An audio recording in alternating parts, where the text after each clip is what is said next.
মাঝরাতে ম্যানহোলের ঢাকনা খুলে শহরের মাটির নিচের রহস্যময় টানেলে ঢুকে পড়ছে একদল মানুষ। নিউ ইয়র্ক সিটির 3টি ভিন্ন জায়গায় সিসিটিভির ফুটেজে এই গা শিউরে ওঠা দৃশ্য ধরা পড়ার পর পুরো শহর জুড়ে তীব্র আতঙ্ক ছড়িয়ে পড়েছে। সুড়ঙ্গে ঢোকা এই রহস্যময় চক্রের আসল উদ্দেশ্য কী? চাঞ্চল্যকর এই ঘটনার বিস্তারিত জানুন রিপোর্টে।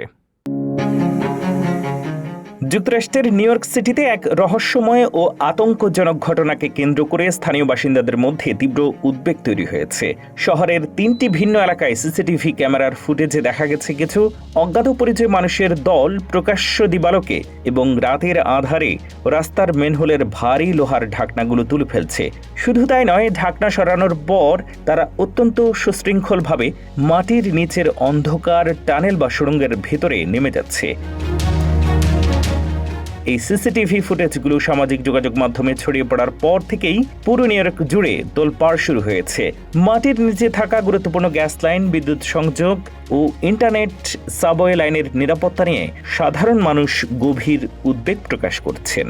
কোনো বাসিন্দা আশঙ্কা করছেন এটি বড় ধরনের কোনো নাশকতা বা সন্ত্রাসী হামলার পূর্ব প্রস্তুতি হতে পারে। আবার অনেকের মতে কোনো অপরাধী চক্র মাটির নিচের এই গোপন পথগুলো ব্যবহার করে বড় কোনো চুরির ছক আঁকছে।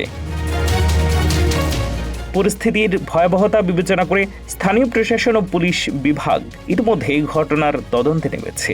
শহরের নিরাপত্তা ব্যবস্থা জোরদার করার পাশাপাশি বাসিন্দাদের নিজেদের এলাকার রাস্তাঘাটের উপর কড়া নজর রাখার নির্দেশ দেওয়া হয়েছে।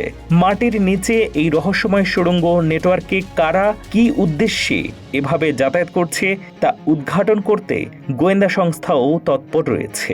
এই রহস্যময় ঘটনার জেরে পুরো নিউ ইয়র্ক সিটি এখন এক অজানা আতঙ্কে থমথম করছে।